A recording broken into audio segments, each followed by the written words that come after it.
বেশ কয়েক বছর হলো পশ্চিমবঙ্গের প্রশাসনিক কর্মকাণ্ডের মুখ্য প্রাণকেন্দ্র কলকাতার ঐতিহ্যবাহী রাইটার্স বিল্ডিং থেকে স্থানান্তরিত হয়েছে গঙ্গা পাড়ের অপর শহর হাওড়ায়। টাইম মেশিনে চড়ে যদি কয়েক শতক পিছনে যাওয়া যায়, তাহলে দেখা যাবে যদি ইতিহাসের কিছু রদবদল হতো, তাহলে কলকাতার পরিবর্তে হয়তো হাওড়াই হয়ে উঠত ইংরেজ ইস্ট ইন্ডিয়া কোম্পানির প্রথম প্রশাসনিক সদর দপ্তর, যার কেন্দ্রবিন্দুতে থাকত শহর উলুবেড়িয়া। অবাক হলেন তো?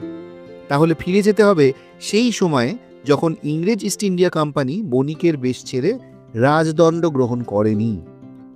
সময়টা পঞ্চদশ শতকের প্রথমার্ধ।